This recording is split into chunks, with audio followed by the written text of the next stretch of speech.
It was in the late autumn of 1903 that Mr. Edmund Garwood, Fellow of St. Barnabas College, Cambridge, found himself in possession of a most peculiar inheritance. The letter had arrived on a gray October morning, bearing the seal of Messrs. Blackwell & Sons, solicitors, of Lincoln's Inn Fields. Its contents were brief but sufficiently intriguing to draw Garwood away from his comfortable rooms and his work on the ecclesiastical architecture of East Anglia, subject which had occupied his scholarly attentions for the better part of a decade. The inheritance consisted of Ashling House, a modest country estate in the Norfolk countryside, some 12 miles from the market town of Wymondham. The property had belonged to a distant cousin, one Jeremiah Garwood, of whom Edmund had possessed only the vaguest knowledge, a reclusive antiquary who had, by all accounts, spent the last 30 years of his life in near total isolation, pursuing researches of an unspecified nature. There were no other living relatives, and thus the estate, with its library and contents, had passed to Edmund by default rather than design. Garwood was a man of some 45 years, unmarried, of lean and scholarly appearance, with that peculiar stoop of the shoulders common to those who spend their days bent over manuscripts and architectural drawings. His face bore the marks of intelligence rather than handsomeness: a high forehead, keen gray eyes behind wire-rimmed spectacles, and a mouth that seemed perpetually on the verge of forming some thoughtful observation. He was not, by nature, a man given to flights of fancy or nervous disposition. His colleagues knew him as methodical, precise, and possessed of that particular brand of courage that comes from having spent long hours alone in dim cathedral crypts and crumbling parish churches, armed with nothing more threatening than a measuring tape and a notebook. The journey to Norfolk was accomplished without incident, though Garwood could not help but notice, as the train carried him deeper into the countryside, that the landscape seemed to grow progressively more isolated and melancholic. The autumn had been unusually wet, and the fields lay waterlogged beneath skies of unrelenting gray. Dikes and ditches brimmed with dark water, and the few trees that broke the flat horizon stood stark and leafless, like the bones of some ancient and forgotten creatures. At Wymondham Station, he engaged a trap to carry him the remaining distance to Ashling House. The driver, a taciturn man of middle age with the weathered face of one who had spent his life exposed to the Norfolk winds, received the address with what Garwood thought was a momentary hesitation. "Ashling House, is it?" the man said, in the broad accent of the region. I know it. Not many as goes out that way, not these days." Garwood settled himself in the trap, arranging his traveling bag at his feet. "I understand the property has been unoccupied for some time. My cousin, the late owner, was something of a recluse, I believe." Recluse. The driver clicked his tongue at the horse, and they lurched into motion. "That's one word for it, I suppose. Mr. Jeremiah. He was queer sort of gentleman, if you'll pardon my saying so. Kept himself to himself, mostly, though there was talk, from time to time." This was said in a manner that invited further inquiry, but when Garwood obliged with a polite indeed, the driver seemed to think better of continuing the subject. "Just talk, sir. Village talk. Nothing worth the repeating." They traveled in silence after that, along narrow lanes that wound between high hedgerows and across commons, where sheep grazed in sodden fields. The isolation of the place impressed itself upon Garwood with each passing mile. Here and there they passed a cottage or farmhouse, but these grew increasingly infrequent until they seemed to be traveling through a landscape entirely abandoned by human habitation. It was nearly dusk when they turned at last between two pillars of weathered stone, one topped with an indistinct shape that might once have been a carved animal of some sort, and proceeded up a drive thick with fallen leaves. The house revealed itself gradually through the gathering gloom, a structure of gray stone, dating, Garwood judged, from the late 17th century, with later additions that had not improved its proportions. It was not large, perhaps a dozen rooms at most, but it possessed that air of settled melancholy that afflicts houses long closed to the world. Ivy had claimed much of the western wall, and several of the upper windows were shuttered.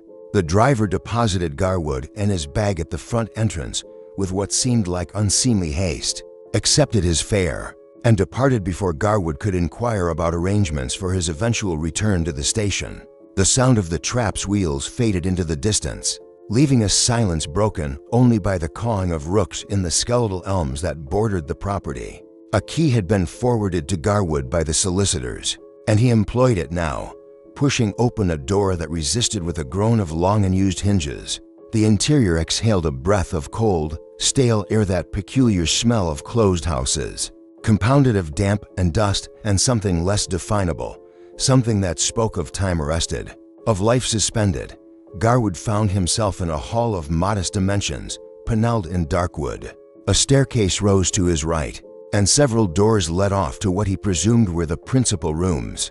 He had been informed that a woman from the village, a Mrs. Talbot, had been engaged to open the house and prepare it for his arrival, and evidence of her work was visible in the absence of dust covers and the laying of a fire in what proved to be the library, a comfortable room lined with bookcases and dominated by a large desk positioned before the window.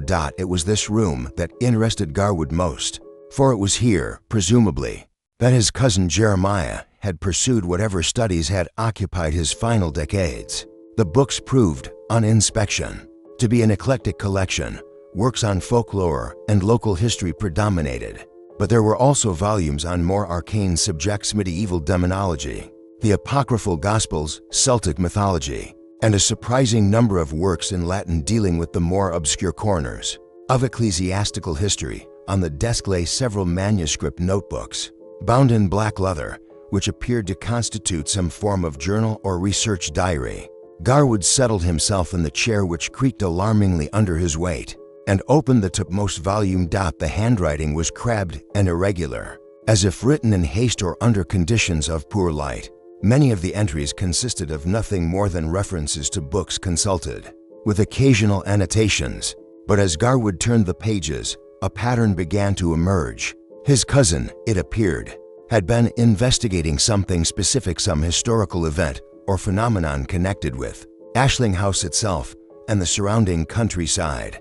One entry, dated some 3 years prior to Jeremiah's death, caught Garwood's attention. Further evidence in the Wymondham parish records 3 disappearances between 1687 and 1689, all of young persons, all in proximity to All Saints' Tide. Local belief attributed these to the usual superstitions, but one account, a deposition by a Mrs. Encorder, subsequently suppressed mentions a room that was not there before, and a door that opened onto darkness. Most intriguing, the connection to the east wing cannot be coincidental. Garwood sat back, removing his spectacles to polish them, a habitual gesture when confronted with something that required deeper consideration. A room that was not there before. The phrase had an unsettling quality, though he could not say precisely why. He looked around the library, at the solid reality of its walls and shelves, and felt for the first time since his arrival a faint prickle of unease. The light was failing rapidly now, and the fire had burned low. Garwood rose to attend to it, and as he did so, his eye was caught by something he had not noticed before, a peculiar gap in the paneling, barely visible in the corner near the door. It was narrow, scarcely wider than his hand, but it appeared to run from floor to ceiling, as if the paneling had been cut or had shrunk away from some supporting structure. He approached it, bending to examine the gap more closely. There was a draft coming from it. He could feel the cold air on his fingertips, and something else, a smell, very faint, of earth and dampness and something organic, something that reminded him unpleasantly of the smell of old graves, when the sexton's spade had broken through to the chambers beneath, from somewhere deep within the house or perhaps from without. It was impossible to say. Came a sound, a door closing, perhaps, or the settling of old timbers. But in the gathering darkness, in this strange house, with his dead cousin's unsettling words still fresh in his mind, Garwood found himself standing very still, listening with every faculty alert, wondering what other secrets Ashling House might conceal within its gray stone walls. Garwood spent an uncomfortable first night at Ashling House. The bedroom that had been prepared for him presumably by the indefatigable Mrs. Talbot, whom he had yet to meet, was located on the first floor, overlooking the front drive. It was adequately furnished in a fashion that suggested the 1860s or thereabouts. Heavy mahogany pieces, faded wallpaper in a pattern of intertwining vines, and a four-poster bed with curtains that smelled of camphor and long storage. Sleep, when it finally came, was troubled by dreams of a fragmentary and unpleasant nature. He found himself wandering through corridors that seemed to multiply and diverge with the logic of nightmare, searching for something he could not name. Doors opened onto rooms he did not remember, and in one, though he could not recall the details upon waking, there had been a figure, standing with its back to him, motionless in the darkness. He woke with a start to find pale November sunlight seeping through the curtains. The disquiet of the night seemed foolish in the morning light, and Garwood attributed it to the combination of travel fatigue, an unfamiliar bed, and perhaps an overindulgence in the cold supper Mrs. Talbot had left for him. The woman herself appeared shortly after 9, letting herself in through the kitchen entrance with the confidence of one who had been coming to the house for years. She was a sturdy woman of perhaps 60, with the broad, weathered face common to the region and shrewd eyes that appraised Garwood with frank curiosity. "You'll be Mr. Edmund, then," she said, in a tone that suggested she had already formed certain conclusions about him. "I've brought eggs and bread from the village, and there's milk in the cold larder. The range wants seeing to, it's temperamental, but it'll serve if you know its ways." Garwood assured her that he was grateful for her attentions and inquired how long she had been in his cousin's employ. "Near on 15 years, Mrs. Talbot replied, busying herself with laying out breakfast in the small dining room. Though employ is perhaps too strong a word for it, Mr. Jeremiah, he didn't like much in the way of company. I came twice a week to do what was needful, the cleaning and the laundry and such, but there was weeks at a time I scarcely saw him. He'd leave notes, you see, with instructions, and I'd do as he asked and be gone before he came down from his study." "His study?" Garwood inquired. "Not the library, then?" Mrs. Talbot paused in her work, and something flickered across her face, an expression Garwood could not quite read. "Oh, he used the library, certainly, sir. But his particular work, in the last years, that was done in the room at the end of the east corridor, the room with the green door." She said this in a manner that suggested some significance Garwood had not yet grasped. When he pressed her for details, however, she became evasive, muttering something about not being her place to speak of a gentleman's private business. After breakfast, Garwood determined to make a thorough survey of the property. The morning was bright but cold, and the dampness of the previous days had left everything beaded with moisture. The grounds proved to be more extensive than he had first supposed. Behind the house lay an overgrown garden, once formal but now surrendered to nature, with paths barely visible beneath the encroaching vegetation. Beyond this, the land opened onto what appeared to be the remnant of a much older structure, foundations, mostly protruding from the earth like broken teeth, and the lower portion of what might once have been a tower or chapel. Garwood, ever the antiquarian, found himself drawn to these ruins. They were old medieval, certainly, perhaps even Norman in origin. He walked among them, tracing the outline of walls and what might have been a nave, trying to reconstruct in his mind what the original building would have looked like. Here and there, fragments of carved stone lay half buried in the turf, a bit of decorative molding, the corner of what might have been an altar step, and most intriguing, a section of grave marker, its inscription too worn to read, but bearing the unmistakable outline of a skull and crossbones. A church, then, or at least a chapel. But why so far from any village? And what had become of it? Questions that would require research to answer. But Garwood felt that familiar stirring of intellectual curiosity that had driven so much of his scholarly work. He was making his way back toward the house when he noticed something odd about its eastern aspect. The wing that extended in that direction appeared to be of slightly later construction than the main body of the house, but what caught his attention was the arrangement of its windows. On the ground floor, there were 3 windows evenly spaced along the wall. On the first floor, directly above, there were also 3 windows, similarly placed, but these did not quite align with the rooms as he understood the interior layout. From his morning's exploration, unless he was very much mistaken, there was a discrepancy, a space unaccounted for, a room that should exist, but which he had not observed in his wanderings through the house. Garwood stood for some time, counting windows and mentally mapping the interior until he was certain of it.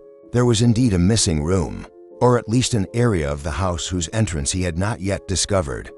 The thought should not have troubled him. Old houses were full of architectural oddities, blocked doorways, and spaces lost to subsequent renovations. And yet, remembering his cousin's journal entry about a room that was not there before, he found himself oddly reluctant to return inside. But scholarly curiosity overcame reticence, and he re-entered the house through the kitchen door, startling Mrs. Talbot, who was engaged in some vigorous scrubbing of the flagstone floor.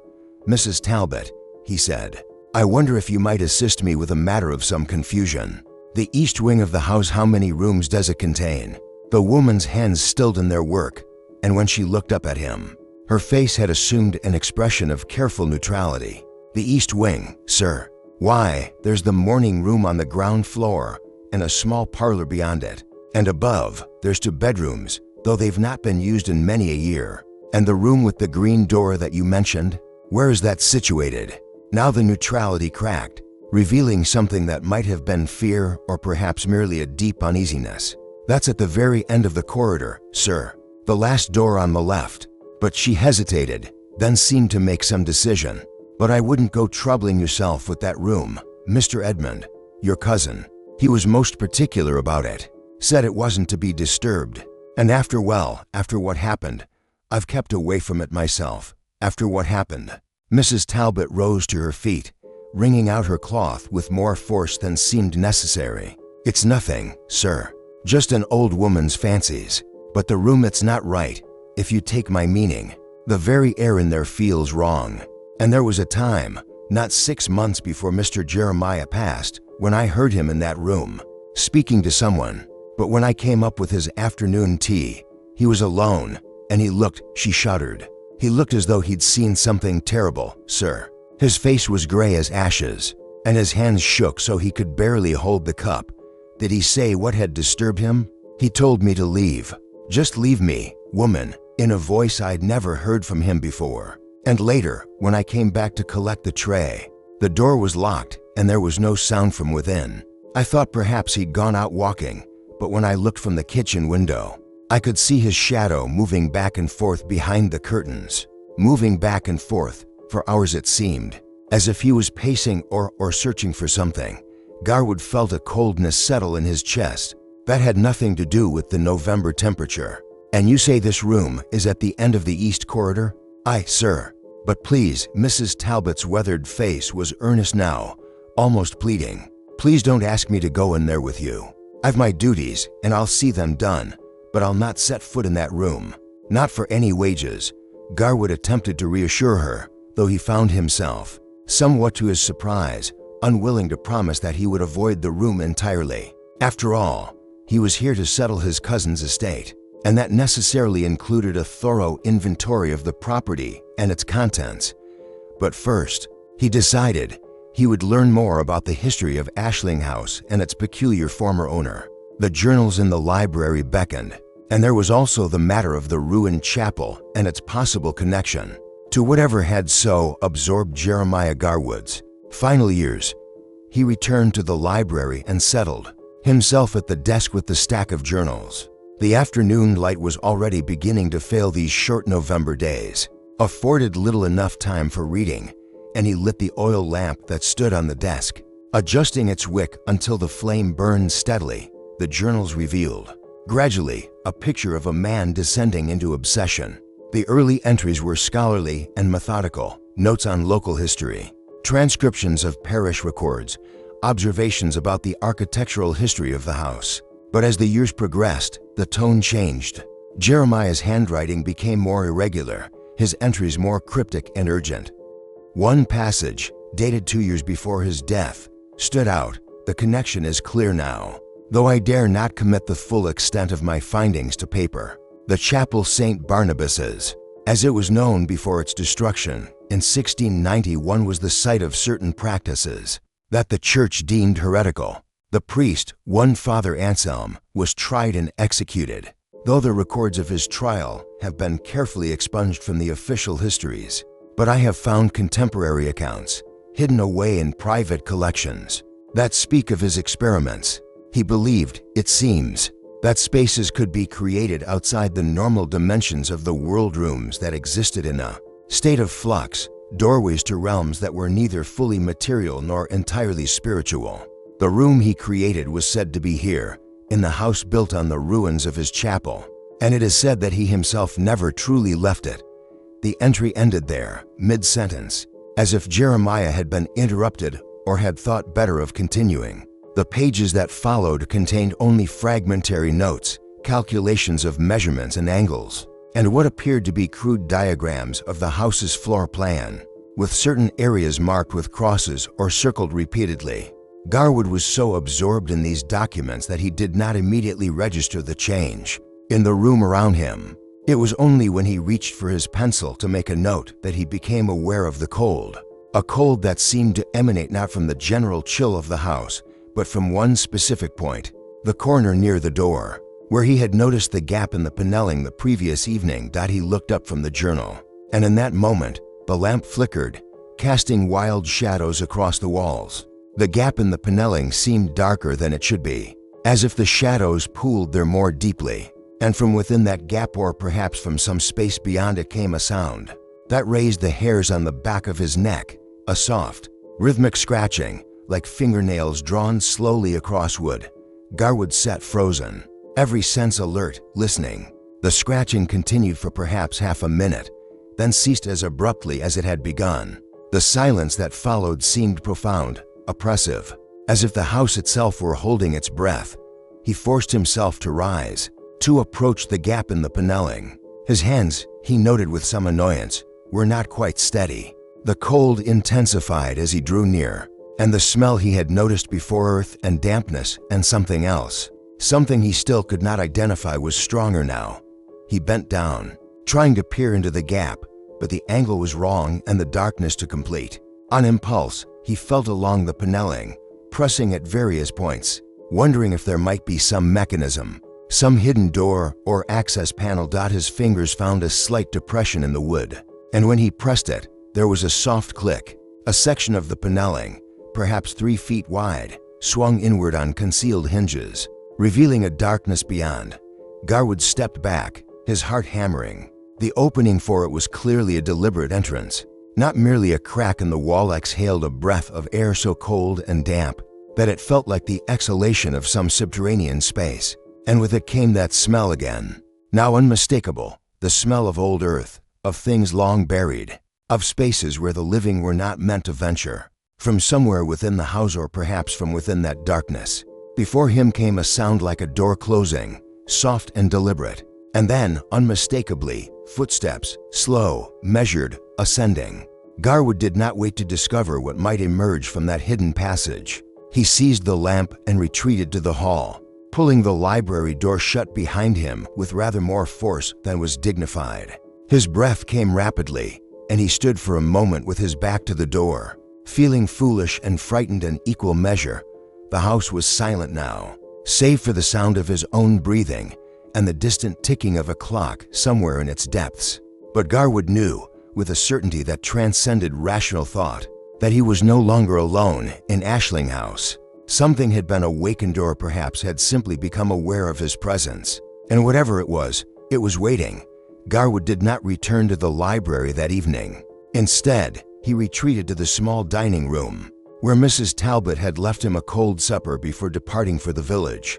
He ate mechanically, tasting nothing, his mind racing through what he had discovered and, more disturbingly, what he had experienced. There was a rational explanation, surely. The hidden passage could be nothing more than a priest's hole. Such features were common enough in houses of a certain age, relics of the days when Catholic recusants had needed places of concealment. The sounds could be attributed to the settling of old timbers, the movement of air through forgotten spaces. The cold, the smell, the sense of presence, all could be products of an overactive imagination, primed by his cousin's unsettling journals and the general atmosphere of gloom that pervaded the place. And yet, Garwood found himself unable to fully embrace these explanations. He was, by training and temperament, a skeptic. He had investigated dozens of supposedly haunted churches and abbeys in his scholarly career, and had never found anything that could not be explained by natural causes. But there had been something about that moment in the library, about the quality of the silence before the footsteps began, that had shaken his certainty. He decided that he would continue his investigation, but more carefully. Tomorrow, in daylight, he would examine the hidden passage properly, see where it led and what it might reveal about the house's history. And he would venture, eventually, to the room with the green door, for that room, he was now certain, was somehow central to whatever had obsessed his cousin and whatever lingered in Ashling House. The night was very dark, no moon, and clouds obscuring the stars. Garwood retired early, taking with him a candle and one of the less disturbing books from the library, a volume on the history of Norfolk churches that he hoped would prove sufficiently dull to encourage sleep. But sleep was slow in coming. The house seemed unusually active for a building supposedly empty save for himself. Sounds drifted up from below, creakings and settlings, certainly, but also what seemed like the distant opening and closing of doors, and once, a sound that might have been footsteps in the corridor outside his room. That last brought him fully alert, sitting up in bed with his heart pounding. He listened intently, but heard nothing more. After a few moments, he forced himself to rise and check the door. It was locked, as he had left it, and the corridor beyond visible through the keyhole was dark and still. Garwood returned to bed, but left the candle burning. He lay watching the shadows it cast on the ceiling, shifting and dancing with each slight movement of air, and tried to convince himself that he was not afraid. It was merely the strangeness of a new place, the accumulated tension of the day's discoveries. By morning, everything would seem less oppressive. He must have dozed eventually, for he found himself suddenly awake with the certainty that something had disturbed him. The candle had burned low, and the room was full of uncertain, wavering light. For a moment, he could not identify what had woken him. Then he heard it, a sound from somewhere below, a dragging, scraping noise, as of something heavy being moved across a floor. Garwood lay rigid, listening. The sound continued for perhaps a minute, then stopped. Silence returned, but it was a silence that seemed somehow expectant, as if the house itself were waiting for something. Then came the footsteps. They were not the soft, ambiguous sounds he had heard earlier. These were distinct, purposeful, ascending the stairs with slow deliberation. Step, pause, step, pause. Each footfall seemed to echo through the fabric of the house. Growing closer, mounting steadily toward the first floor, Garwood found himself counting the steps, his mind tracking the progress of whatever was ascending. 10 steps, 11, 12, they should be at the landing now, he thought. And indeed, the sound changed as the footsteps reached the level surface of the corridor. They were in the hallway now, not 20 feet from his door. Step, pause, step, pause. Closer now. And with the footsteps came something else, a smell, faint but growing stronger, of earth and dampness and rot.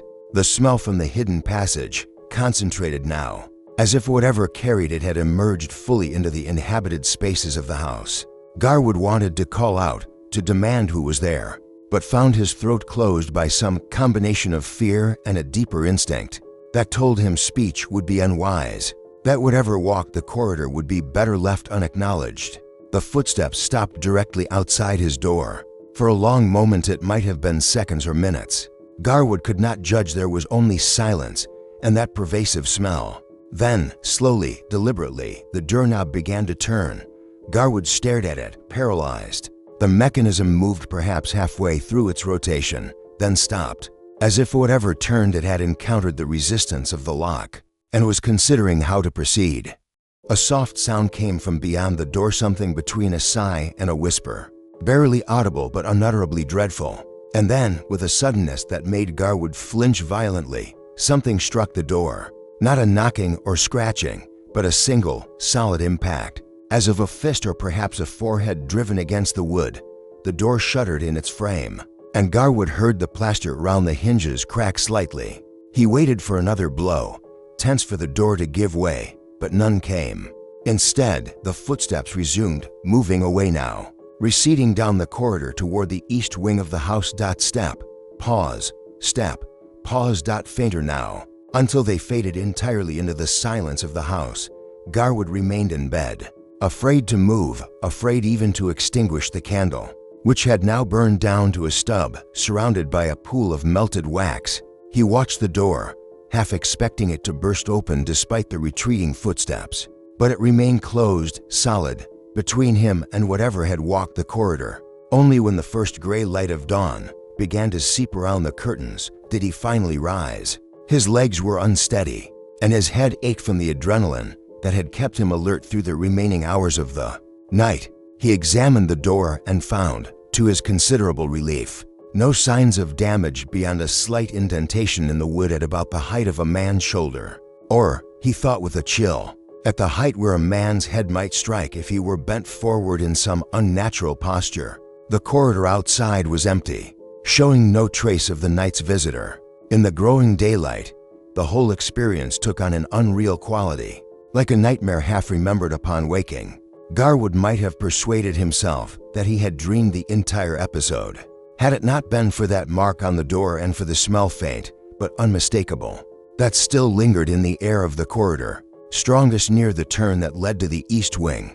He dressed quickly and made his way downstairs, noting as he descended that the house seemed entirely ordinary in the morning light. Whatever had walked here in the darkness had left no visible trace, no indication that anything out of the ordinary had occurred.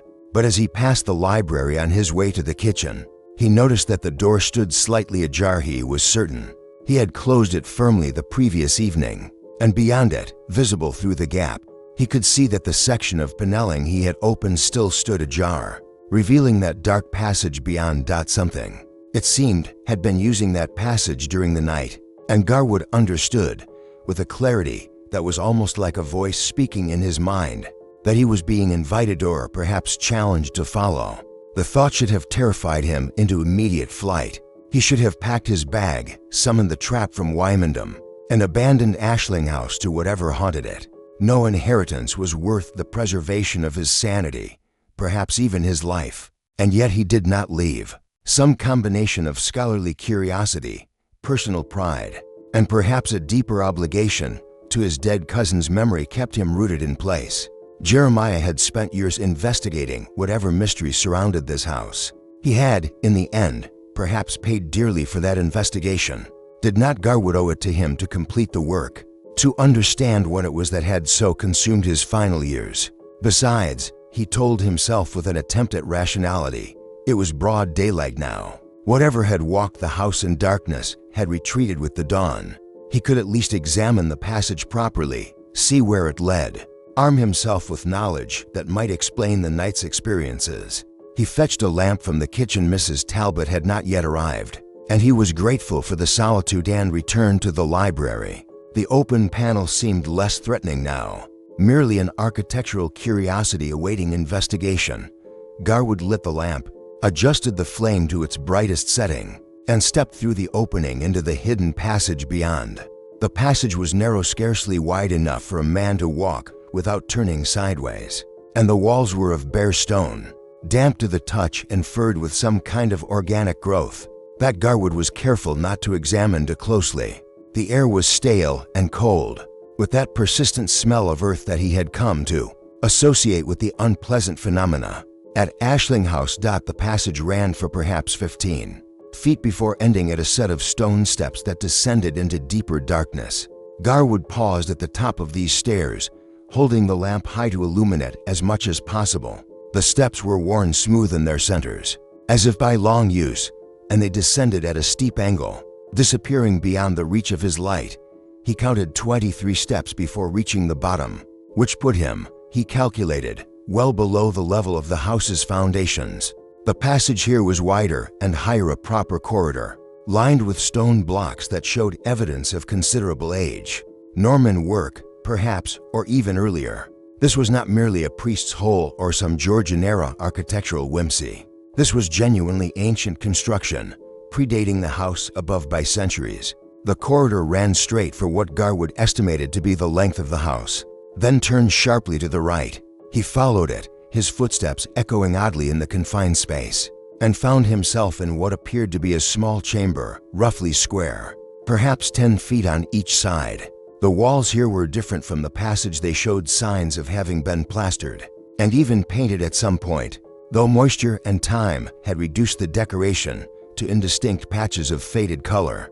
But in several places, fragments of the original work remained visible enough to make out geometric patterns interwoven, with symbols that Garwood recognized from his studies as being of a religious nature, though not quite orthodox Christian iconography. There were eyes, repeated in various sizes and positions, and hands, some open as if in blessing, others closed or positioned in gestures whose meaning was unclear.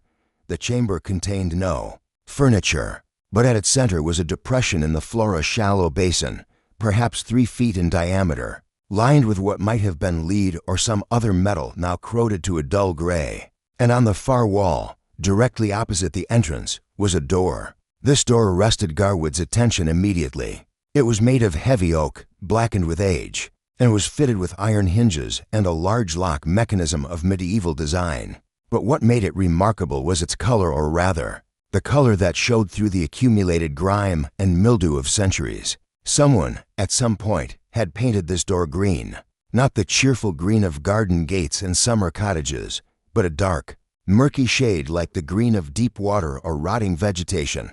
The room with the green door, Garwood thought. But how could this be? Mrs. Talbot had placed that room at the end of the east corridor on the ground floor of the house. Yet here he was, deep beneath the foundations, looking at a green door that seemed to fit the description perfectly. Unless, and this thought sent a chill through him, there were 2 green doors, or unless the geography of Ashling House was considerably more complex than conventional architecture would allow. He approached the door cautiously, holding the lamp close to examine it more carefully. There was no keyhole visible, but the lock mechanism bore a retractation series of symbols etched into the iron circles. Within circles, and what might have been letters in some alphabet Garwood did not immediately recognize. He tried the handle, not really expecting it to yield, and was startled when it turned smoothly under his hand. The door swung inward on hinges that moved without sound, as if recently oiled, though this seemed impossible given the apparent age and neglect of everything else. In this subterranean space, beyond lay another passage, but this one was different. The walls here were not stone, but seemed almost to shimmer in the lamplight, as if constructed of some material that was not quite solid. The air that breathed from this opening was colder still, so cold that Garwood's breath plumed visibly before him, and with it came a sound, very faint, very distant, but unmistakable. Voices, perhaps, or the echo of voices, speaking words he could not quite distinguish. Garwood stood on the threshold, every instinct screaming at him to retreat, to close this door and seal it somehow and never return to this place. The passage beyond seemed to recede impossibly into the distance, farther than the dimensions of the house above could possibly allow. And the quality of the darkness there was wrong, not merely the absence of light, but something more active, more hungry, as if the darkness itself might reach out and draw him in. He stepped back, pulling the door closed, and was disturbed to find that it resisted slightly, as if something on the other side were pulling against him. For a moment it was a genuine struggle, and then the door shut with a soft click that seemed far too final. Garwood retreated rapidly, back through the chamber and along the corridor, up the worn stone steps to the library. He emerged into the familiar room with profound relief, though his hands were shaking badly enough that he nearly dropped the lamp. He pushed the panel closed and stood for a moment with his back against it, breathing heavily, trying to master the fear that threatened to overwhelm rational thought. The morning had advanced while he explored below, and sunlight now streamed through the library windows, making the room seem absurdly normal, almost cheerful. Garwood heard sounds from the kitchen. Mrs. Talbot had arrived and was clattering about with pots and pans. The ordinary domestic sounds were immensely comforting. He found the woman in the kitchen and requested with more force than he had intended a pot of strong tea. Mrs. Talbot looked at him with concern, noting, no doubt, his pale face and agitated manner. "Are you quite well, sir? You look as though you've seen a ghost." The phrase, meant innocently, struck Garwood as darkly humorous. "I am perfectly well, Mrs. Talbot. Merely a poor night's sleep and too much time in dusty rooms. But I wonder you mentioned a room with a green door. Could you show me where this room is located?" Something flickered in the woman's eyes. Was it fear, or perhaps pity? "If you wish it, sir. Though I did warn you." "Yes, yes, I recall your warnings. But I must see it. It's essential to understanding my cousin's work."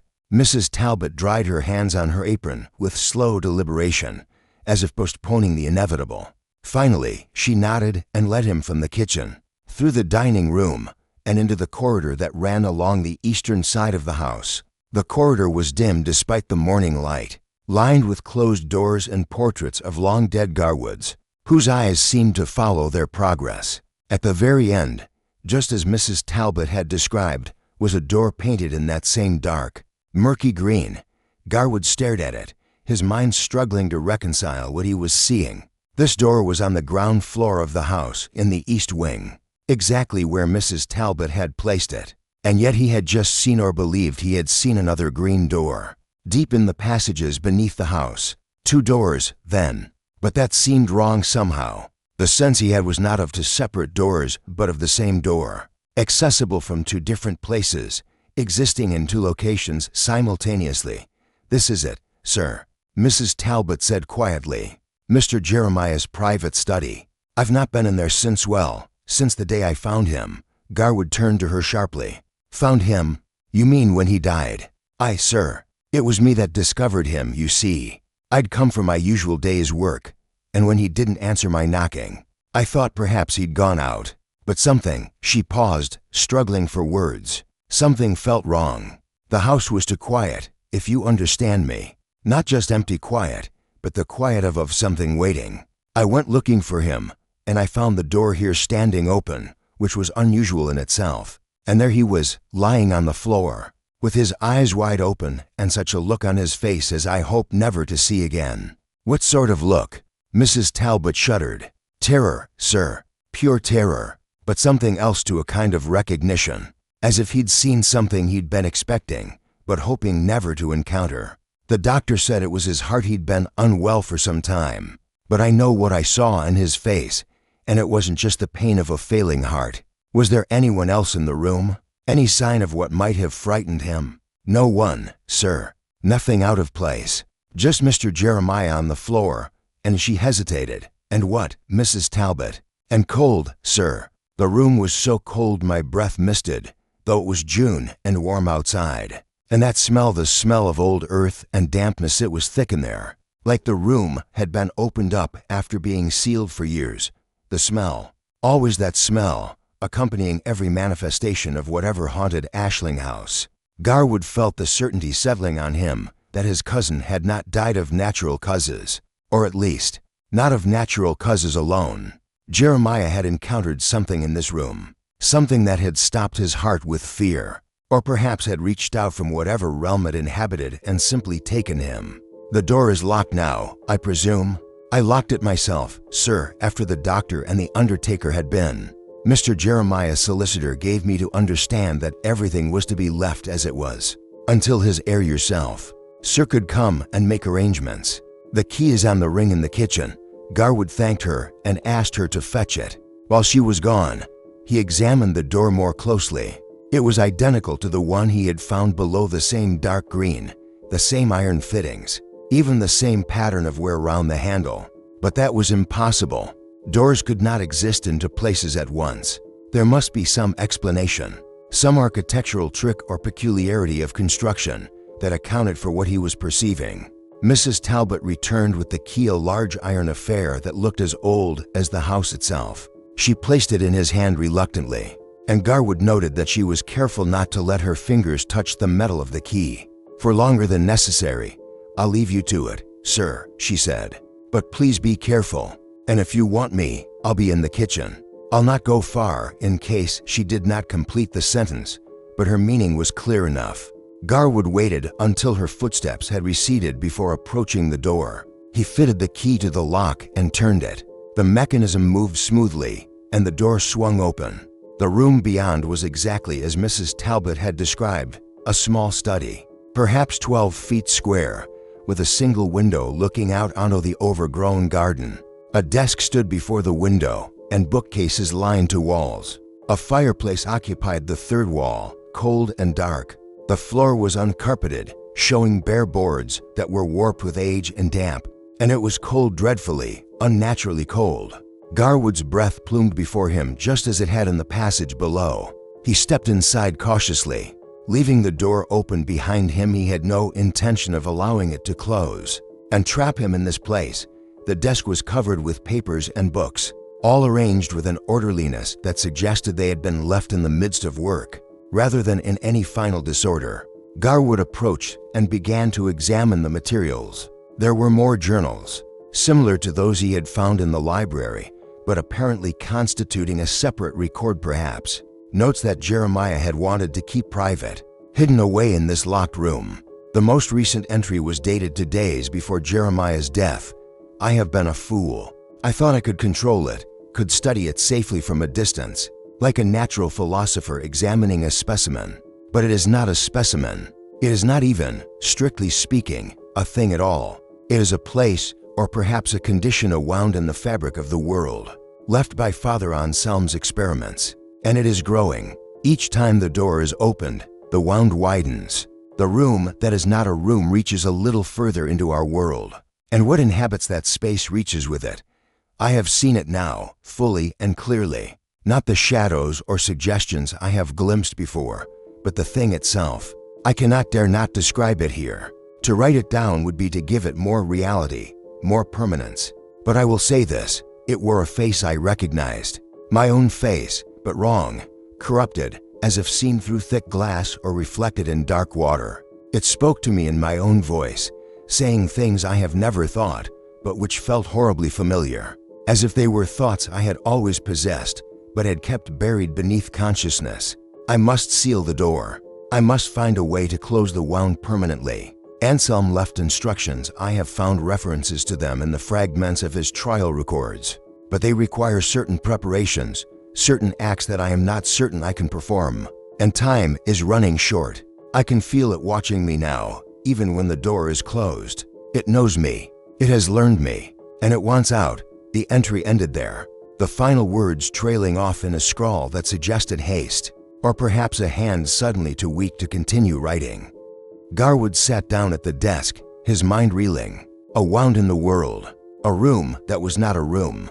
The implications were staggering, and yet they accorded with his own observations. The green door existed in 2 places because it did not truly exist in either. It was a threshold between the normal world and somewhere else, somewhere that obeyed different rules of space and time. And Father Anselm, the heretical priest who had been tried and executed, he had created this thing. This wound, through some experiment or ritual whose nature Garwood could only guess at. But why? What had the priest hoped to achieve? The answer might lie in the other papers on the desk. Garwood began to sift through them systematically. There were transcriptions of Latin texts, translations of what appeared to be medieval documents, and several hand-drawn maps showing the layout of the original chapel and its relationship to the current house. One document in particular caught his attention, a photographic reproduction of what appeared to be a page from a medieval manuscript, showing an illustration and surrounding text in Latin. The illustration depicted a doorway surrounded by strange symbols, and beyond the doorway, a space that the medieval artist had rendered as a formless darkness punctuated by eyes, dozens of eyes, staring out from the void. The Latin text described in language both florid and obscure a method by which one might create a locus extra locum, a place outside of place, a space that existed between the material world and the realm of spirits. Such a space, the text suggested, could serve as a meeting ground, a place where the living might communicate with the dead or with entities of a less defined nature. But the text also contained warnings. Such spaces were inherently unstable, prone to expansion, and dangerous to those who created or entered them. The boundaries between worlds were meant to remain firm, and those who weakened them risked catastrophe. Garwood was so absorbed in this document that he did not immediately notice the change in the room. It was the cold that alerted him first, a sudden intensification, as if an icy wind had begun to blow though all the windows remained closed. And then the smell, now familiar and more pungent than ever, thick enough almost to taste. He looked up from the manuscript and found that the room had changed. Or rather, the room had not changed, but something else had appeared within it, an overlapping space. visible as a kind of translucent shadow or reflection. It was as if he were seeing two rooms simultaneously, the solid, material study where he sat, and another room, darker and colder, occupying the same location, but belonging to somewhere else entirely. And in that other room, standing beside the fireplace, was a figure. It was taller than any normal man, and its proportions were not quite right, as if it had been stretched or distorted by the medium through which Garwood perceived it. It wore what might have been robes or might simply have been the shadows that clung to it, pooling around its feet and trailing behind it like smoke. But its face, Garwood could not look directly at its face. Each time his eyes tried to focus on it, his vision seemed to slip aside, as if the face were somehow angled in a direction his senses could not follow. The figure did not move, but Garwood had the overwhelming impression that it was aware of him, that it was studying him with an intensity that was almost physical. He tried to rise, to flee, but found himself paralyzed not by any external force, but by the sheer impossibility of what he was witnessing, the weight of its wrongness crushing his will to move. The figure raised one hand, or what passed for a hand, though it seemed to have too many fingers, or perhaps not enough, and pointed at Garwood. And in that moment, he heard a voice, though whether it came from the figure or from somewhere inside his own head he could not say. It spoke a single word in Latin, "Sis, you know." The implication was clear. Garwood had read his cousin's notes, had explored the passages, had begun to understand the nature of what haunted Ashling House, and now, having gained that knowledge, he was connected to it, bound to it in some way that he did not fully comprehend, but which filled him with dread. The translucent shadow room flickered and began to fade, the figure with it, receding like a reflection in water when the water is disturbed. Within seconds, the study had returned to its normal appearance, still cold, still permeated with that dreadful smell, but containing nothing visible beyond the ordinary furniture and Garwood's own shaking form. He found he could move again. He gathered up the manuscript and several of the journals, stuffing them into his coat pockets with hands that trembled so badly he could barely control them. And then he fled. There was no other word for it. Fled from that room, pulling the door shut behind him and turning the key in the lock with such force that he feared the mechanism might break. Mrs. Talbot found him in the library some minutes later, sitting at the desk with his head in his hands. She asked no questions, merely brought him tea and left him to collect himself. When he had drunk half the cup and his hands had steadied somewhat, he called her back and asked if she knew anything of the history of the chapel ruins. "A little, sir," she said. "There's old stories, of course. The chapel was destroyed in the time of William, and Mary burned, they say, and the stones scattered. There was a priest, Father Anselm. Yes, I've read about him. Do you know why the chapel was destroyed? Witchcraft, sir. Or worse than witchcraft. The villagers, those few that still live hereabouts and remember the old tales, say he'd found a way to open doors that ought to stay closed, and that he'd let something through, something that took a girl from the village. When they came for him, they found her, or what was left of her, in a room beneath the chapel that none had seen before.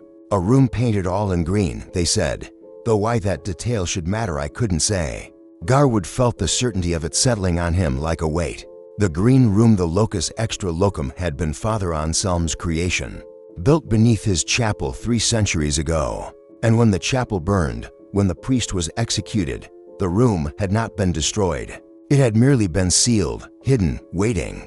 And somehow, when Ashling House was built on the ruins of that chapel, the room had become part of the house, accessible through the green door that existed into places, or perhaps in no place at all, but rather at the threshold between places.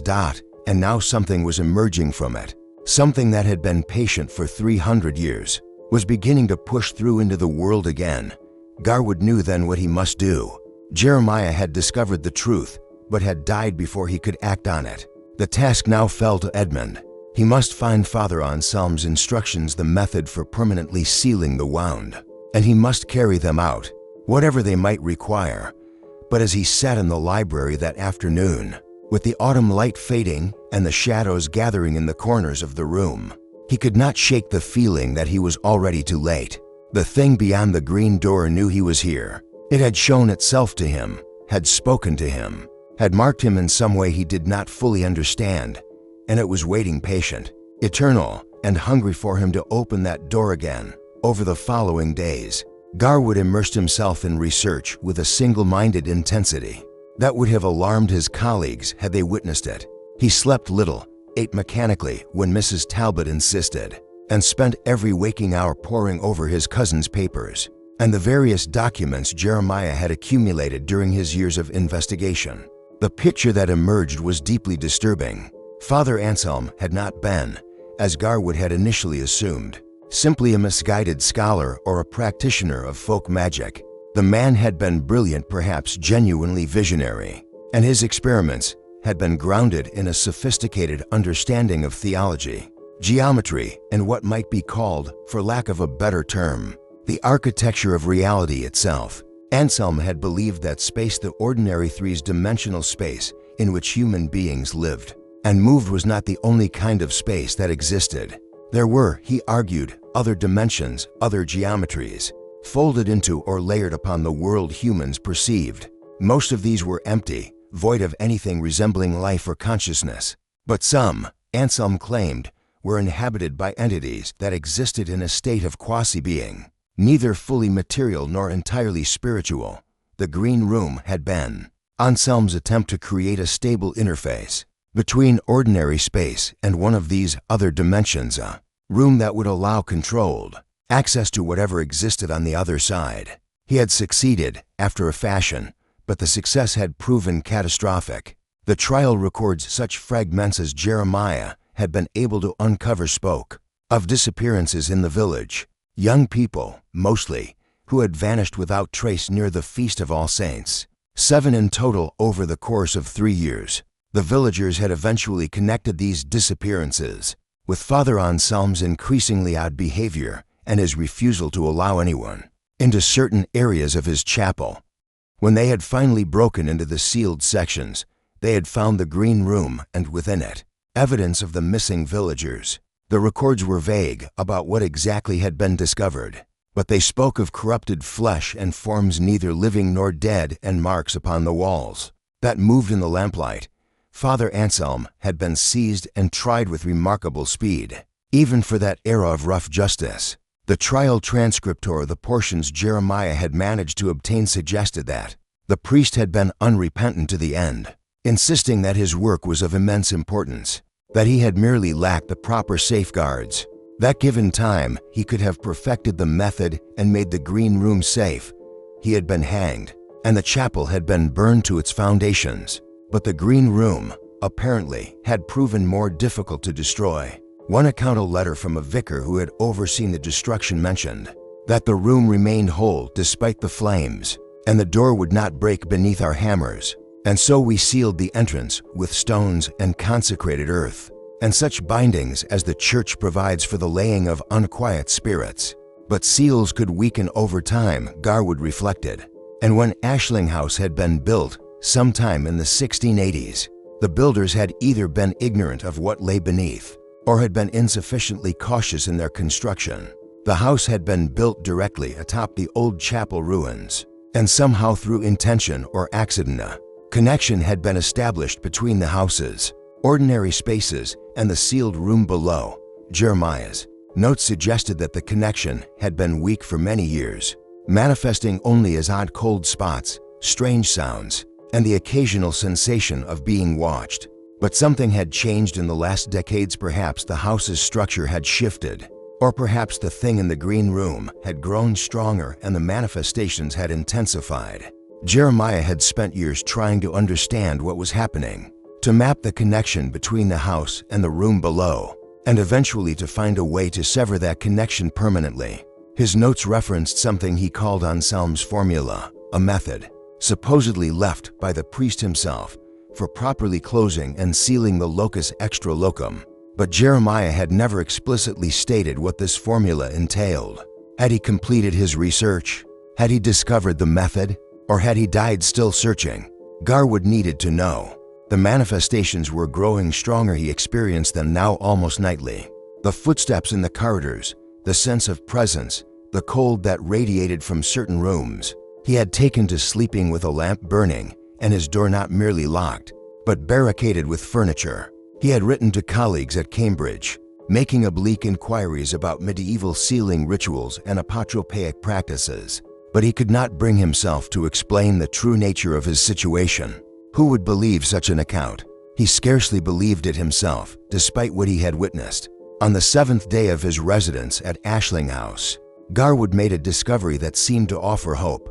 Hidden in a false bottom of one of the desk drawers in the locked study, he found a small leather-bound notebook that Jeremiah had apparently kept separate from his other journals. This one was written in a mixture of English and Latin, with passages in what appeared to be a cipher of Jeremiah's own.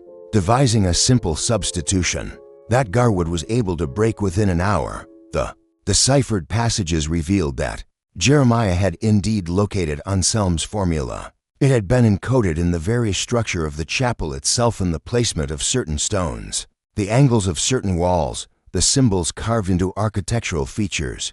By studying the ruins and comparing them to contemporary descriptions of the chapel, Jeremiah had been able to reconstruct the formula. But what Gar would read next filled him with cold dread. The formula requires 3 elements. First, a complete mapping of the locus, its dimensions, its boundaries, the precise nature of its connection to our world. This I have achieved. Second, a ritual of unbinding, performed at the threshold itself, using words and gestures specified in Anselm's encoded instructions. I have prepared these. But third, and here is the horror, it requires blood. Not merely a symbolic offering, but a life willingly given at the threshold, to seal the wound from within. Anselm intended to use his victims for this purpose. I believe that is why they disappeared into the room. But the ritual was never completed, and the wound was never properly closed. Someone must enter the locus, must pass through the green door fully and completely, and must remain there, dying there, to seal it from the other side. I have spent weeks trying to find an alternative, some other method, but I fear there is none. The architecture of the thing is such that it can only be closed from within, and the closing requires death, a human death, freely chosen. I have made my peace with this. Tomorrow, I will perform the ritual. May God forgive what I am about to do, and may He grant that it will be enough. The entry was dated the day before Jeremiah's death. Garwood sat back, feeling sick. His cousin had intended to sacrifice himself to seal the green room, but something had gone wrong. He had died before he could complete the ritual. Perhaps his heart had given out at the crucial moment, or perhaps the thing in the room had prevented him somehow. And now the way remained open, the wound unsealed, and the entity that inhabited that impossible space was reaching through with increasing boldness. Could Garwood do what Jeremiah had not been able to complete? Could he willingly walk through that green door, knowing he would not return? The thought terrified him more than anything he had yet encountered. But if he did not act, what would happen? Would the thing eventually push through entirely, emerging fully into the world? Would there be more disappearances, more victims dragged into that space between spaces? He spent the remainder of the day preparing. He copied out the ritual that Jeremiah had reconstructed from Anselm's hidden instructions. He gathered the materials that the ritual required: certain herbs, a quantity of salt, candles of particular composition. He wrote letters to his college, to his solicitor, to a few close friends explaining what he had discovered and what he intended to do. He sealed these letters and left them on the library desk with instructions to Mrs. Talbot that they be posted only if he failed to emerge from the house within a specified time. As evening fell, he made his way to the east corridor and stood before the green door. He had decided to approach it from this direction, from the house rather than from the subterranean passages. It seemed more proper somehow, more orderly, though he could not have said why this mattered. He unlocked the door and entered the cold study beyond. The manuscript and papers remained where he had left them, though he noted with a chill that they appeared to have been disturbed, pages turned. Items moved slightly, as if someone had been examining them in his absence. Garwood lit the candles in the pattern Jeremiah's notes specified, a rough circle around the center of the room, with certain gaps at cardinal points. He sprinkled the salt in lines connecting the candles, and placed the herbs at specific positions within the pattern. The ritual instructions were written in medieval Latin, dense and difficult, but Garwood had spent enough years reading such texts that he could follow them. With reasonable confidence, he began to speak the words, his voice sounding thin and uncertain in the cold room. As he progressed through the first section of the ritual, the candles began to flicker. Though there was no draft, the temperature dropped further, until his breath hung in great clouds before him and frost began to form on the window glass. And then, gradually, the room began to change. Just as it had done before, it began to overlay with another space, the shadow room. The locus extra locum, the green room that was not truly a room at all. Garwood could see it now more clearly than before. A space whose walls were covered in those strange symbols he had glimpsed earlier. Symbols that seemed to writhe and shift when viewed peripherally. The floor was not wood but something else, something dark and slightly yielding, like earth or flesh or something between the two, and the figure was there, standing in the same position as before, but closer now, more solid, more real. Garwood could see details he had missed in their first encounter. The robes were not cloth, but something that moved with its own life, writhing slowly like a mass of eels or tentacles. And the face, Garwood forced himself to look at it directly, to see what his mind had previously refused to perceive, that it was his own face. Not similar, not merely reminiscent, but his exact face, mirrored back at him with perfect fidelity. But the eyes were all wrong, black and depthless. And when they met his gaze, Garwood felt a pull, as if something were trying to draw him forward, to pull him through the threshold and into that other space. He continued the ritual, speaking the words with increasing difficulty as his tongue grew clumsy with cold. The figure watched him, motionless except for the squirming of its robes. And then, as Garwood reached the final section of the ritual, the section that should culminate in his passage, through the door the figure spoke. "You need not die." Edmund Garwood. The voice was his own voice, perfect in every inflection, but coming from that wrong-eyed reflection. "Your cousin was mistaken. The ritual can be completed another way. Let me through. Let me pass into your world, and I will seal the door behind me. The wound will be closed, and you will live." Garwood hesitated, his voice faltering on the Latin words. The offer was tempting, dreadfully so. To live, to escape this horror, to return to his comfortable rooms at Cambridge and resume his ordinary scholarly life. All he need do was step aside, allow the thing to pass through. But even as the temptation formed, he knew it for a lie. Whatever this entity was, it did not intend to seal the door. It intended to emerge, to escape the prison Anselm had inadvertently created. And once it emerged, Garwood did not know exactly what would happen, but he knew with absolute certainty that it would be catastrophic. He resumed the ritual, his voice stronger now, driven by determination and fear in equal measure. The figure's expression, so far as its stolen face could show expression, twisted into something that might have been rage or perhaps merely hunger. It raised both hands, and Garwood felt a force pushing at him, trying to drive him back to prevent the ritual's completion. He spoke the final words, and as he did so, he stepped forward, not away from the threshold, but toward it, into the overlapping space where the material world met the locus extra locum. The cold was absolute, a cold beyond anything physical, as if the very concept of warmth had been excised from existence. Garwood felt the boundaries of his body beginning to blur, to lose definition. He was in both spaces simultaneously now, or perhaps in neither.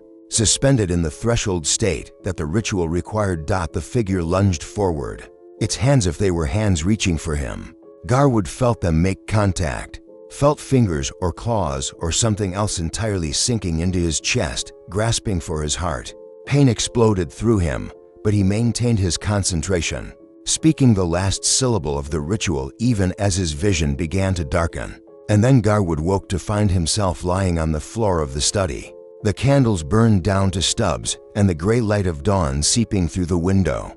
For a moment, he simply lay there, too surprised by the fact of his continued existence to move. He had been certain he was dying, had felt his heart seizing in his chest as that thing's grasp closed around it. He sat up slowly, wincing at the ache in his limbs from lying on the hard floor.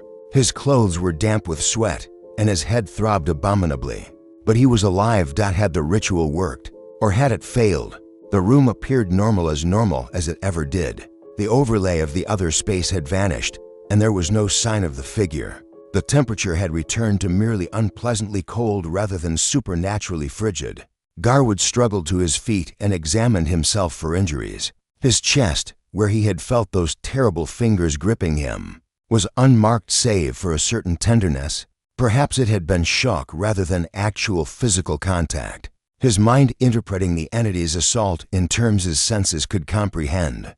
He gathered up the remnants of the ritual materials and cleaned the room as best he could, then locked it again and returned to the library. Mrs. Talbot arrived an hour later and found him drinking tea and appearing, by all outward signs, perfectly ordinary. "You're looking better this morning, sir," she observed. "You had me worried these past days. Barely eating, and such a look about you." "I've been working too hard," Garwood said, attempting a reassuring smile. "But I believe I've completed the necessary research. I should be able to return to Cambridge within a few days." This seemed to please Mrs. Talbot greatly. She had been increasingly concerned about his state, he realized, and would be glad to see him leave this place. She busied herself with preparing a substantial breakfast, insisting that he needed to rebuild his strength. As Garwood ate, he tried to assess what had actually occurred the previous night. He had performed the ritual, but had not completed the final step. He had not passed fully through the threshold, had not given his life as the formula required. And yet something had changed. He could feel it, though he could not articulate precisely what was different. The sense of presence that had haunted the house seemed diminished, pulled back somehow. The cold was less pervasive. The smell of earth and dampness, while still noticeable, was no longer as overwhelming. Perhaps his attempt at the ritual, though incomplete, had been sufficient to at least weaken the connection, to push the entity back and seal the wound partially, if not completely. It was a comforting thought, and Garwood found himself wanting very much to believe it. He spent the day cataloging the most valuable of Jeremiah's books and papers, making arrangements for them to be shipped to Cambridge. He wrote to the solicitors regarding the disposition of the house. He had no intention of keeping it, and thought perhaps it could be sold or even demolished. The land, at least, had some value. That night, he slept more soundly than he had since arriving at Ashling House. His dreams, though strange, were not nightmares, and he woke feeling relatively refreshed. It was on the third day after the ritual that he noticed the first sign that his relief might be premature. He was in the library, wrapping books for shipping, when he heard Mrs. Talbot call out from the kitchen in a tone of alarm. He hurried to investigate and found her standing in the doorway that led to the cellar stairs, looking pale and shaken. "What is it?" Garwood asked. "The door, sir. The cellar door. It was locked. I locked it myself after I brought up the last of the preserves yesterday, but I just found it standing open." And she paused, struggling for words. "And sir, there's marks on the stairs. Footprints, like coming up from below. But they're not right." Garwood fetched a lamp and examined the stairs. Mrs. Talbot was correct. There were marks on the treads, vaguely resembling footprints, but wrong in their proportions. Too long, too narrow, with what might have been toes or claws at the front, and they led up from the darkness below, up into the house, trailing across the kitchen floor before fading entirely near the door to the corridor. Something had come up from below. During the night, while Garwood slept, something had emerged from the subterranean spaces and wandered the house at will.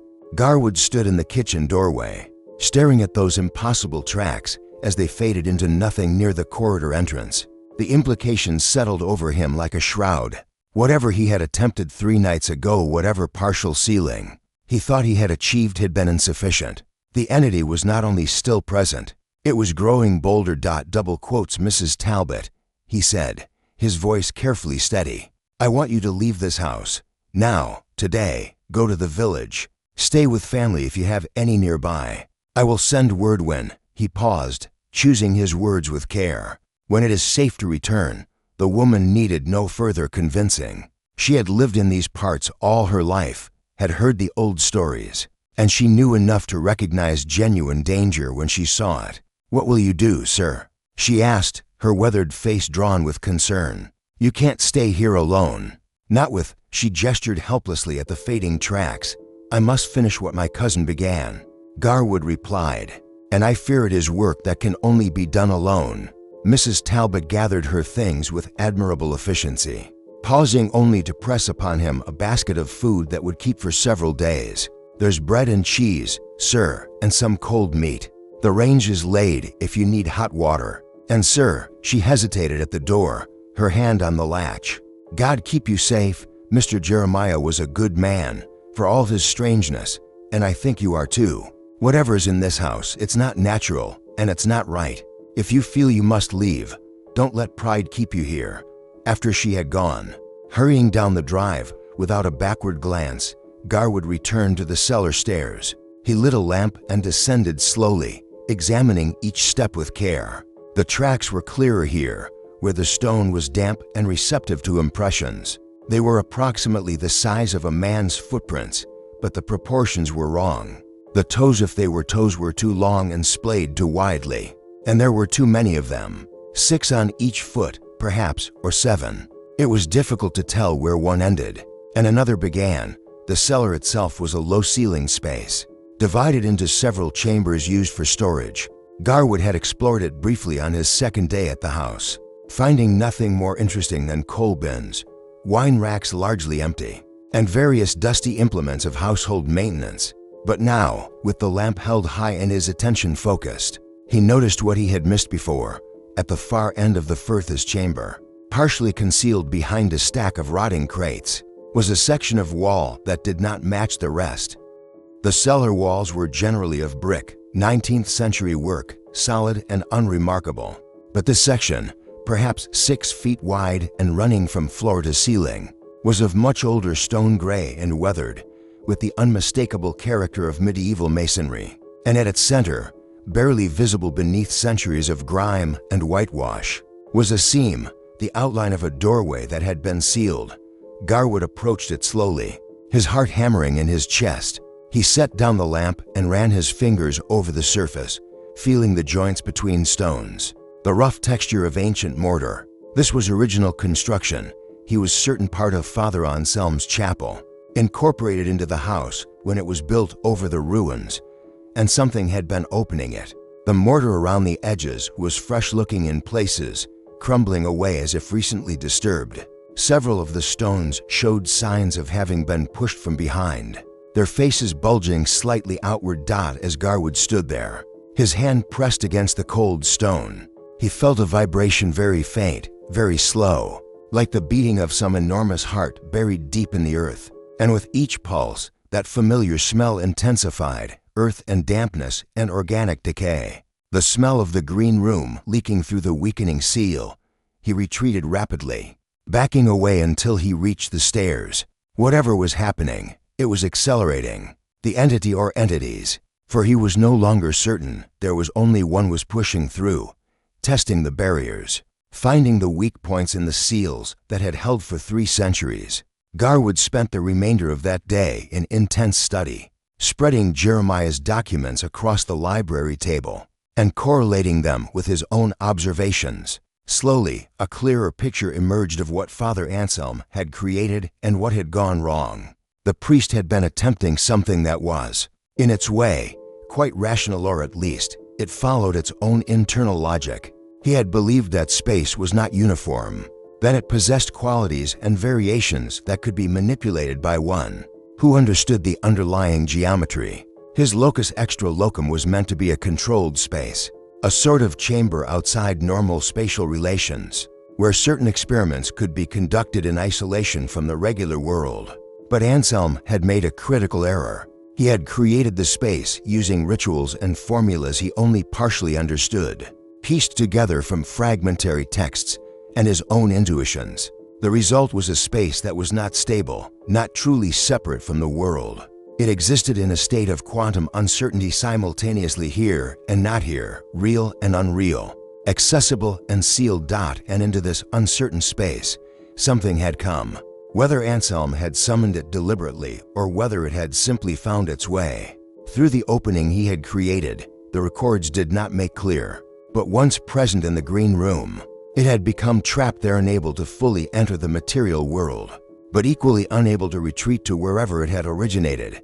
For 3 centuries it had waited, patient and hungry, while the green room slowly grew more solid, more real, feeding on the fear and death that had been poured into it.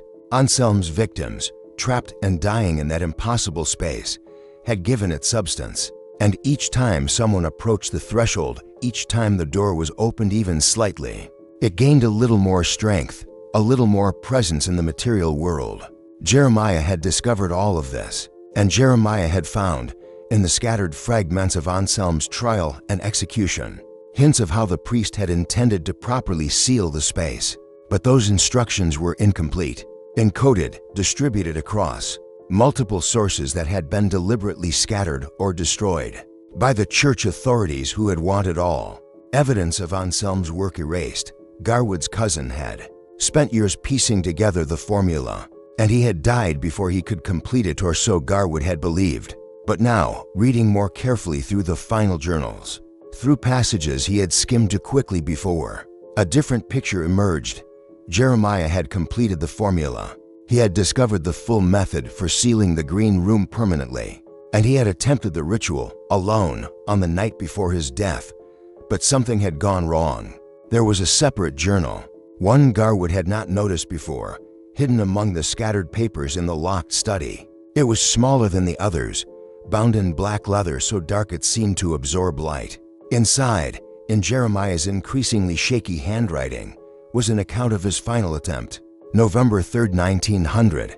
I have made all preparations. The ritual is as complete as I can make it, assembled from sources both ancient and fragmentary. I am under no illusions about what I am attempting. The formula requires that someone enter the locus fully, pass through the threshold into that other space, and perform the binding from within. Once inside, there is no return. The seal, when complete, will be absolute. Nothing can enter, and nothing can leave. I am prepared to make this sacrifice. I have lived long enough, and I have no close family, no obligations that bind me to this life with any great force. If my death can prevent this thing from emerging, can protect future innocence from what I have inadvertently strengthened through my studies, then it is a price worth paying. I have told no one of my intention. Mrs. Talbot suspects something, I think, but I have given her no details. It is better she remain ignorant. She is a good woman and does not deserve the burden of this knowledge. The hour approaches midnight. I have arranged the materials, memorized the words. I will descend to the chamber, enter through the green door, and speak the formula from within. If I am successful, the door will seal behind me, and the wound in the world will close. If I fail well, I try not to consider what failure might mean. To whoever finds this, I did what I thought necessary. Judge me as you WILLJG. The next entry was written in a hand so shaky as to be nearly illegible. The letters sprawling across the page in wild, uneven lines, failed.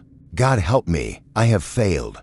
I entered the room, truly entered it, passed through the threshold completely. The cold was beyond description, beyond any physical sensation. I felt my body beginning to dissolve, to lose cohesion. As if I were becoming part of that impossible space, I began the formula, speaking the words that should have sealed the door. But I was interrupted. It came from me, the thing that inhabits that space. I had glimpsed it before, always at a distance, always partially concealed. But now it was upon me, and I saw it fully.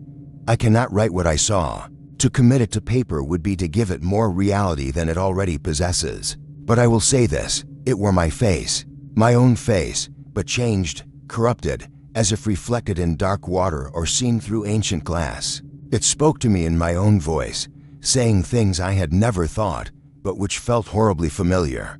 I tried to complete the formula, but my heart, my weak, failing heart, could not withstand the terror. I felt it seizing in my chest, felt the pain spreading through my left arm. I fell, and as I fell, I was falling into places at once, within that green room and within the material study. The threshold had merged, superimposed. I was dying in both spaces simultaneously. And then, somehow, I was outside again. I do not know how. Perhaps my own terror expelled me, pushed me back through the threshold before the seal could complete. Perhaps it released me deliberately, knowing that my failure would leave it stronger than before. I am writing this in the study, my hand barely able to hold the pen. I know I do not have long. My heart is damaged beyond repair. I can feel it struggling, failing. But I must leave this record. The formula is correct, I am certain of it. but it requires more than I was able to give. It requires." The entry ended there, the pen trailing off across the page in a final, jagged line. Garwood sat back, the journal trembling in his hands. Jeremiah had attempted exactly what Garwood himself had been considering. And Jeremiah had failed, had died in the attempt, and had left the seal weaker than before. But what had Jeremiah meant by "it requires more than I was able to give"? More courage? More strength? Or was he suggesting that the formula itself was incomplete? That there was some element still missing? The answer came to Garwood as he sat in the gathering dusk, watching shadows lengthen across the library floor. Jeremiah had attempted the ritual alone, but Anselm's original instructions, the fragments scattered through the medieval documents, spoke repeatedly of the necessity of witnesses, of anchors in the material world to maintain the connection, while the sealing was performed from within. Anselm had intended to use his victims for this purpose, to leave them positioned at the threshold as living anchors, while he performed the work from the other side. It was grotesque, evil, but it suggested a fundamental principle. The seal had to be maintained from both sides, simultaneously. One person within the green room, one person without, speaking the formula in tandem. But Garwood had no one. Mrs. Talbot had fled. His colleagues at Cambridge knew nothing of where he was or what he was attempting. If he entered the green room to complete the sealing, there would be no one outside to speak the counter-ritual, no anchor to hold the seal in place, unless the thought formed slowly, reluctantly, but once present it would not be dismissed. What if he could delay? What if he could perform the initial stages of the ritual now alone, to weaken the entity and buy time, and then summon help? He could write to colleagues, could explain enough of the situation to convince someone to come. It would mean revealing things better left unrevealed, would mean exposing others to danger, but it might be the only way. But even as he formed this plan, he knew it was flawed. The entity was already growing stronger, more active. The tracks in the cellar, the disturbances in the night, these were signs of accelerating emergence. How much time did he have? Days, hours? A sound from above interrupted his thoughts. Footsteps, slow and deliberate, crossing the floor of the room directly overhead. Garwood froze, listening. The footsteps continued, pacing back and forth, in a rhythm that was almost hypnotic. Then they stopped, and there was a long moment of silence. Then came a sound that raised every hair on Garwood's body. Laughter. Soft, low, barely audible, but unmistakably his own laughter, coming from the empty room above. Garwood seized the lamp and rushed from the library, taking the stairs two at a time. The room above the library was one of the unused bedrooms, locked since his arrival. But when he reached it, breathing hard, he found the door standing open. The room beyond was empty, completely, utterly empty, without even the usual furniture of a spare bedroom. And it was colder even than the locked study with the green door. Frost covered the inside of the windows in elaborate patterns that looked almost like writing, almost like words in some unknown alphabet. And on the floor, written in what appeared to be frost or perhaps condensation, was a message. Tonight. Garwood backed out of the room, pulling the door shut. His hands were shaking badly now, and his breath came in short, panicked gasps. The entity was not merely growing stronger, it was becoming impatient. It was accelerating its emergence, pushing through the weakened barriers with increasing force. He had run out of time. Garwood spent the next several hours in feverish preparation, knowing that he had no choice now but to attempt the ritual tonight alone, and somehow find a way to make it work despite the absence of an external anchor. He gathered all the necessary materials, candles of specific composition, salt consecrated using methods described in one of the medieval texts, herbs that Jeremiah had cultivated in the overgrown garden specifically for this purpose. He copied out the formula again, both in its original Latin and in his own translation, committing as much as possible to memory. He wrote letters to his college, to his solicitor, to several friends explaining what he was attempting and where they could find his final account. If he failed, these he sealed and left in prominent positions throughout the house, weighted down with paperweights and marked with instructions, and he wrote a longer document, as detailed as time would allow, describing everything he had learned about Ashling House, the Green Room, Father Anselm's experiments, and the nature of the entity that haunted this place. This account he placed in a locked box along with Jeremiah's journals, and the most important of the historical documents, with instructions that it be delivered to the library at Cambridge. If he did not emerge from the house within 3 days. As he worked, night fell. The house grew darker, colder, more oppressive.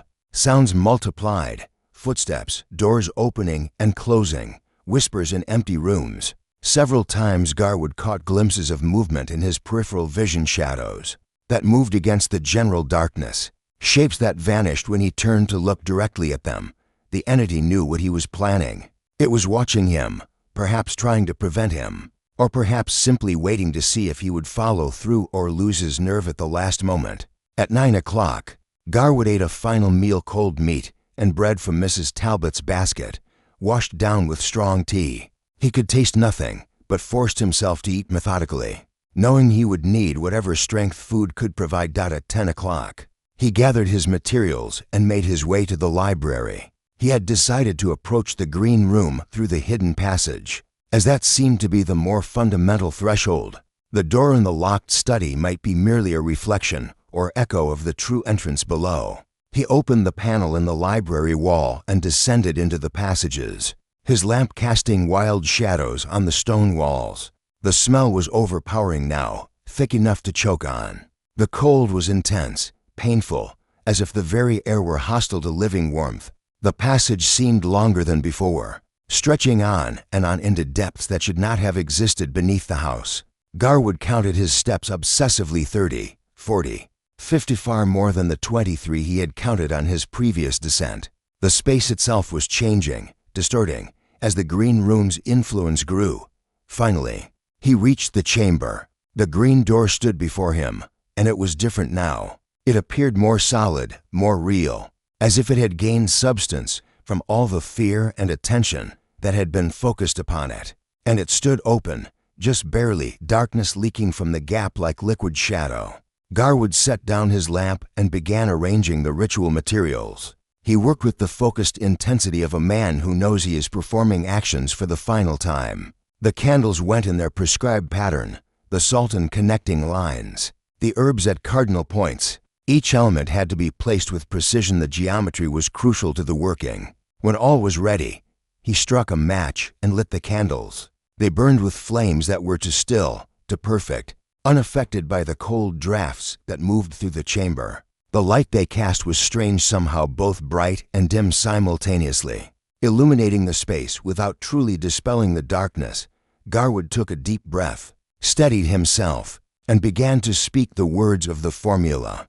The Latin rolled from his tongue with a fluency born of years of scholarly study. He had pronounced these same words or similar ones countless times in his academic work, reading medieval manuscripts aloud to test their rhythm and meter. But never before had language felt so potent, so charged with meaning that went beyond mere communication. As he spoke, the green door swung fully open. The space beyond was no longer simply dark. It had become something else, something that hurt to look at directly. It was as if the darkness itself had texture, depth, dimensionality that normal darkness lacked. Garwood could see the walls of the green room now, covered in their writhing symbols, and he could see the floor that was not quite floor, and he could see, standing in the center of that impossible space, the figure. It was tall, much taller than any human had a right to be, and its proportions were subtly wrong in ways that made Garwood's eyes water when he tried to focus on them. It wore robes that seemed to be made of shadow and movement, trailing behind it like smoke or like living tentacles. And its face, Garwood forced himself to look at the face. It was his own face, but changed. The features were identical, but the expression was wrong, to knowing, to ancient, to hungry. And the eyes were black, completely black, like holes opening onto some infinite void. Edmund Garwood, the figure said, and its voice was Garwood's voice, perfect in every nuance and inflection. You have come at last.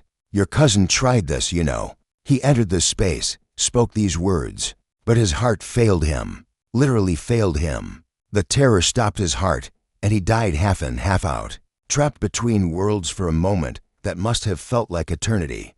Garwood continued the ritual, ignoring the thing's words, speaking the next section of the formula. The candles flickered, and the salt lines began to glow with a faint phosphorescence. "You think you can seal me away," the figure continued, pacing now, circling around the perimeter of the green room. "You think you can close this door and trap me here forever. But you're wrong. I am not trapped here. I am this place. I am the green room. I am the wound in the world. You cannot seal me away without sealing yourself away as well." Behind the figure, deeper in that impossible space, Garwood saw other shapes beginning to manifest. Shadowy, half-formed things that might once have been human, but were human no longer. The victims Anselm's victims from 3 centuries ago, and perhaps others. People who had stumbled into this space over the long years and been unable to find their way out. They drifted closer, their movements slow and dreamlike, and Garwood realized they were not hostile. They were pleading. Their expressions, such as he could make out in the shifting darkness, were desperate, yearning. They wanted release, wanted an end to the centuries of half-existence in this nightmare space. Garwood reached the crucial point in the ritual, the moment of decision. The next words he spoke would commit him irrevocably. Once spoken, he would have to enter the green room fully, would have to cross that threshold and complete the formula from within. And once inside, there would be no return. He hesitated, his throat closing around the words. Every instinct screamed at him to stop, to flee, to abandon this madness and run as far from Ashling House as his legs could carry him. But then he thought of Mrs. Talbot, returning to this house in ignorance. He thought of future residents, unknowing, opening that green door in curiosity. He thought of children, perhaps, vanishing into that space as children had vanished 3 centuries ago. He spoke the words. The green room convulsed, its walls rippling like water. The figure screamed a sound that was Garwood's own voice raised to inhuman volume and pitch. It lunged forward, its hands if they were hands reaching for him. But Garwood was already moving. He stepped forward, across the threshold, into the green room. The sensation was indescribable. It was like being torn apart and reassembled, like existing in multiple places simultaneously, like falling and flying at the same time. For a moment, though moment had no meaning in this space, he was everywhere and nowhere. His consciousness expanded to fill the entire locus, and then compressed to a single point of awareness.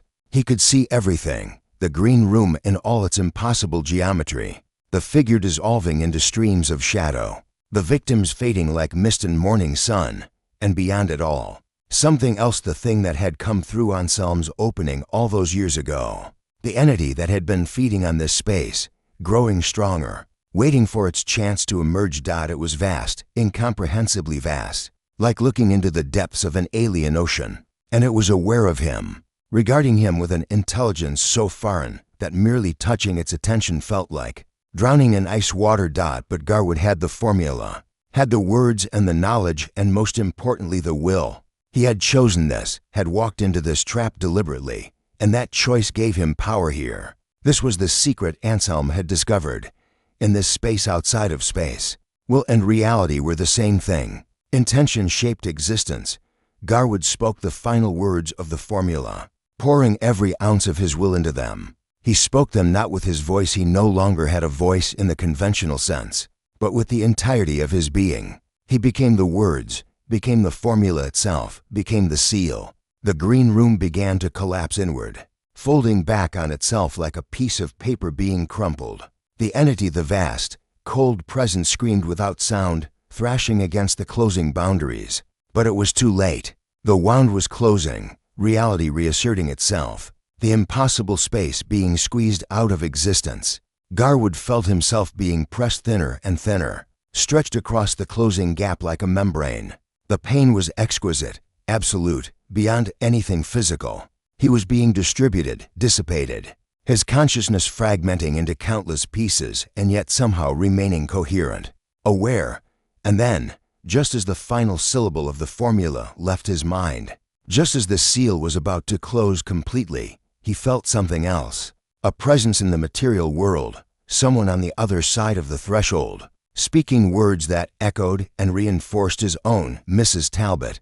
Brave, foolish Mrs. Talbot had returned, had found his notes, had understood what was needed, and was speaking the counter-ritual from outside the green room, with her voice anchoring the seal from without and his will maintaining it from within. The formula completed.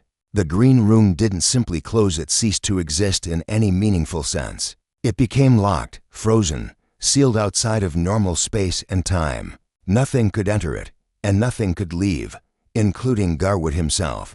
His last coherent thought, before his consciousness fragmented entirely and distributed itself across the structure of the seal, was one of profound relief. He had succeeded where Jeremiah had failed.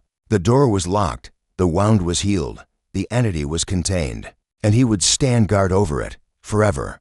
Mrs. Talbot emerged from the passages into the library as dawn was breaking. She was weeping, her face streaked with tears and ash from the candles she had burned during the night-long ritual. She had felt Mr. Edmund's presence fade as the seal completed, had understood with terrible clarity that he was gone, not dead in any conventional sense, but transformed, dispersed, woven into the very fabric of the barrier he had created. She sat for a long time in the library, too exhausted to move. Around her, the house seemed to sigh, to settle, as if a tension that had pervaded it for centuries had finally released. The cold began to dissipate. The smell of earth and decay faded. The shadows retreated to their proper places. When she finally had strength enough to stand, Mrs. Talbot set about completing the final tasks. She gathered all of Jeremiah's journals, all the documents relating to Father Anselm and the Green Room, all the evidence of what had transpired here. Some she burned in the library fireplace, watching the pages curl and blacken and turn to ash. Others, including Mr. Edmund's final account, she packed carefully into a locked box, to be kept safe but secret. She found the letters he had written, addressed to various Cambridge colleagues and institutions. Most of these she also burned, but a few those dealing with the disposition of his estate and scholarly materials she kept to mail, as he had requested. The hidden panel in the library wall she sealed as thoroughly as she could manage, using boards and nails from the garden shed. She worked for hours, hammering until her arms ached, determined that no future resident would accidentally discover that passage. Finally, she locked the study with the green door and pocketed the key. That room, she decided, would remain locked. No one needed to enter it. Let it be forgotten. Let it become just another quirk of an old house. A room that was never opened because the key had been lost decades ago. Before leaving Ashling House that morning, Mrs. Talbot walked through every room, saying prayers she remembered from childhood. She had never been particularly religious, but it seemed appropriate, seemed necessary, to invoke whatever blessings she could remember on this place that had seen such horror and such sacrifice. In the locked study, she paused longest, standing with her hand pressed against the green door. She thought she could feel something, a faint warmth, perhaps, or maybe just the memory of warmth. Mr. Edmund, she thought, still there, still watching. Rest well, sir, she whispered. And thank you. There was no response, no sign that her words had been heard. But Mrs. Talbot felt, somehow, that they had been. She left Ashling House as the sun was climbing higher, walking down the drive without looking back. At the gates, she paused to take one final glance at the gray stone building. It looked ordinary now, unremarkable.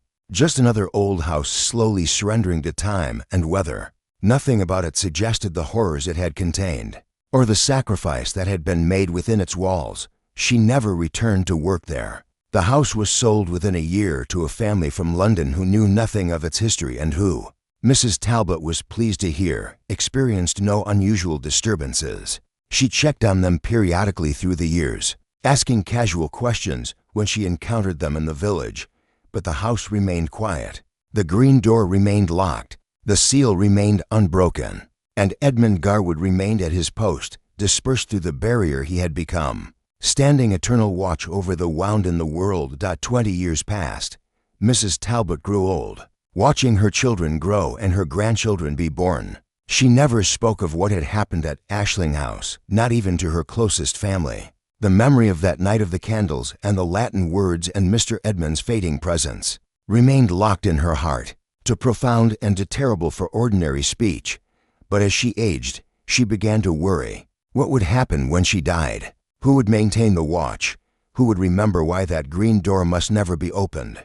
The current residents of Ashling House were pleasant enough people, but they knew nothing of what lay sealed in their study. If they should decide to force the lock, to renovate, to investigate, and so. On her 70th birthday, Mrs. Talbot called her eldest daughter to her and told her the story. All of it, from beginning to end, leaving out nothing. The daughter listened with mounting disbelief, but something in her mother's face, some absolute conviction, some depth of sincerity prevented her from dismissing it as the wanderings of an old woman's mind. "You must watch," Mrs. Talbot said, gripping her daughter's hand with surprising strength. "You must watch, and your children must watch after you. The house must be monitored. If strange things begin to happen, if people disappear, if there are reports of odd sounds or cold spots or that smell, that terrible smell of earth and rot, then someone must act. Someone must be ready to reinforce the seal if it begins to weaken." "But mother," her daughter protested, "surely after all these years, time means nothing to such things." Mrs. Talbot interrupted. "Mr. Edmund sealed it, yes, but seals can weaken. And I don't know, none of us can know how long his sacrifice will hold. It might be centuries, or it might be decades. We must be vigilant," the daughter agreed, though she clearly had doubts. But she kept her promise. She watched Ashling House from a distance, and she told the story to her own children when they were old enough to understand. And they, in turn, told their children, and so the watch continued, passed down through the generations, a secret legacy of vigilance.